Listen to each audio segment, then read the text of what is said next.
Hello and welcome back to the MLB DFS slate breakdown for Tuesday, June 17th. We're back. We got a big slate to go over and some big contests on DraftKings and FanDuel today. Let's get after it. I'm your host, Tyler Wiemann. Come join us at LineStar.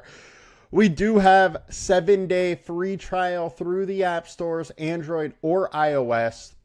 You can also just jump in and get the old $39.99 per month or $239.99 per year. Gives you access to everything we do, the props, the DFS, the best ball. You get it all. One low price. Now, let's check it out. So let's start with the perfect lineups on DraftKings, and we got Ryan Papoy, Lucas Giolito. Both went absolutely nuts. We talked about both as pivots, and they did what we thought they could. Rays and Colorado two-man stacks with some one-offs, and the winning lineup went to Mucka, 209.5. They had that Giolito, Pepio. And then they had a old two-man Philly, two-man Tampa Bay, two-man Tampa Bay and some one-offs. And three-man Philly, two-man Tampa Bay, then some one-offs. Hunter Goodman put two into the seats, 2 home runs. Congrats to Mucka. You got it done. Now let's check out what we got on the old FanDuel side. We have Pepio, 3-man Rays, 2-man Rockies, and some one-offs. 296.7 was the lineup needed, and 222.4 was first place. Sorry, when I say one lineup needed, I mean the perfect lineup. 333 Jay Renard got it done. 120K, had Giolito, 4.8% owned, and he goes for 58. Just a great game. Then we had a two-man Tampa, two-man Washington, and some one-offs after that. Congrats to our winners. Let's jump in and see what we can uncover for today. Highest owned pitchers on DraftKings, 23% owned. Brian Wu, 9,500. Our projection's not loving him, 15.14. Consensus, however, does 19.39. He is the highest consensus projection. We got a 4.5 star alert score. Kind of interesting that our projection is not liking him. My guess here is a little bit of a recency bias is hitting this projection, as he hasn't been good over the last 5.13 FIP over that span with only a 17% K rate. He is a guy typically 3.92 FIP, 23% K rate over the last 20. And he's in a spot where Boston's striking out a lot, low WOBA versus righties. ISO's not too scary of a number, and he's averaging 28% more fantasy points at home. I could see this one going either way. I could see why people like him and want to play him. I could also see wanting to fade him, just simply as that he's the been in bad form and he's the highest owned pitcher today. Now, let's get over to Robbie Ray, 10.3K, 20.66, 18.74 point consensus projection, 4-star alert score, 20% owned. You got to love Robbie Ray. Robbie Ray has absolutely been dealing this year. 3.68 FIP over the last 20, but a 1.86 over the last 5. K rate solid, 29% over the last 20, 31% over the last 5. Team splits are great for Robbie Ray, not so great for the Cleveland Guardians versus lefties. 27% combined K rate. Sign me up. I love some Robbie Ray at home in a pitcher-friendly park. Next, we got Andrew Abbott, 10K, 17% owned. Very surprised that Andrew Abbott is 10K this season, but hey, we're here. He's made it to 10K. He's been dealing lately, and 3.62 FIP over his last 5, but that is over a 1.67 ERA. Now, if you look at the bigger body of work, this is something he does. 2.94 ERA over 4.18 FIP. Some pitchers tend to get away with this a little bit better than others. Andrew Abbott is one of them. But that also shows his big-time volatility because he can get lit up for 4 or 5 runs fairly easily, then snap back the next day with a, complete game shutout with 5 Ks. So he is boom bust. He's a little bit higher owned. He's in an okay spot. I don't mind some Abbott, but I do think he's priced up a little bit too high.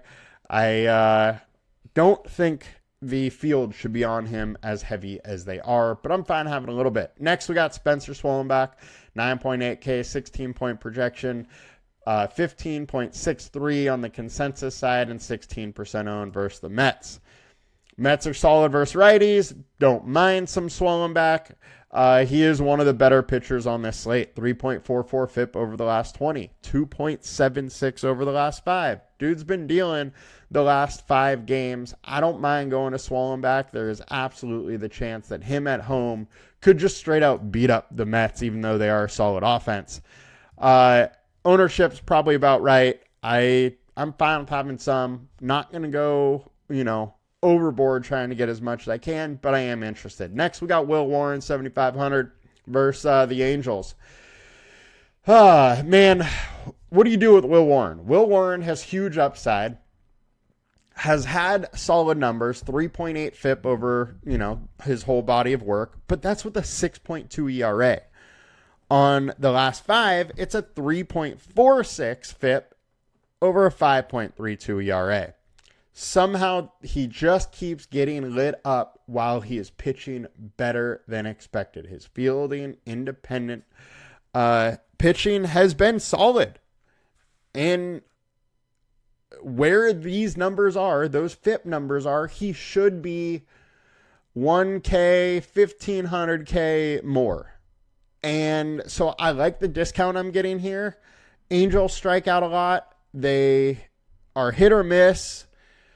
Will Warren is giving up some hard contact, giving up some fly balls, so there's absolutely the chance for the home run or two, but I'm fine taking some chances. I think Will Warren's probably going a little under-owned, and he's probably a little bit too cheap for the upside that he provides here, but it's not a fun click. Next pivot, we got Ben Brown, 7,400. Absolutely love this spot for Ben Brown. The issue here, very hitter-friendly conditions today. Warm weather, winds blowing out, the ball flies in these situations in Wrigley. So there's absolutely the chance of giving up some home runs, 37% hard contact, decent barreled balls. Home runs are going to happen. Milwaukee could hit 1 or 2, but as long as it's with nobody on base, at 7,400, I love Ben Brown's upside. 28% K rate over the last 20, 27.7 over the last 5, 24.7% combined K rate. He's in a decent spot. I don't mind getting some Ben Brown. I like Brown. I like Will Warren. Both of those are definitely going to get some play for me. Also, David Peterson versus the Braves. Braves have not been great over the short term versus lefties. 229 average, 141 ISO, sub 300 WOBA, striking out at almost 28%. I don't mind going after some David Peterson when he has a 3.22 FIP over his last 20 and a 2.53 over the last 5. The BVP data is fine for him, striking out 29.5% of these ATL batters.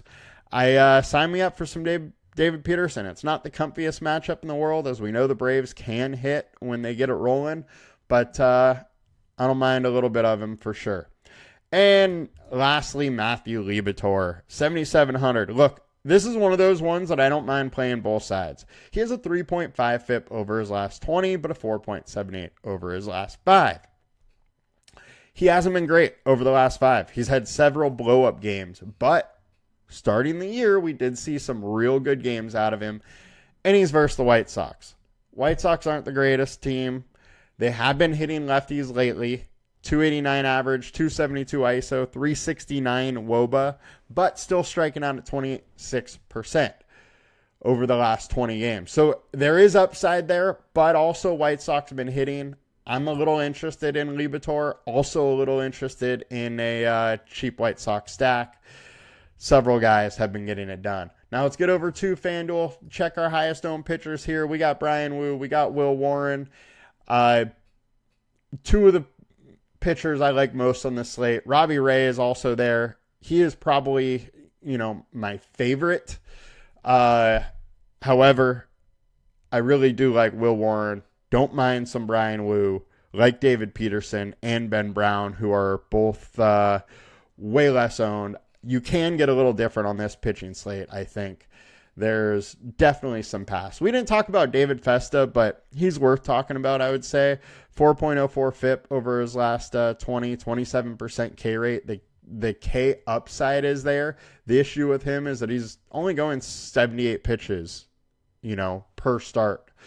Over the last 5, which is his entire season. He did at least get up to 86 last game, but only 4 Ks going 6 innings. So on FanDuel, don't like him quite as much, where, you kind of need that quality start bonus, but I don't mind a little bit on DK. Now, let's get over to the stack attacks. So, 12 games. The Dodgers-Padres game total of 10. Houston and Athletics, 11. Milwaukee versus the Cubs, 9. Baltimore versus Tampa Bay, 9.5. St. Louis White Sox, 9. Minnesota, Cincinnati, 9. Arizona, Toronto, 9. Angels, Yankees, 9. That's probably where most of our stacks are going to come from. A lot of lineups are going to end up being backstacked today or later in the slate stacks.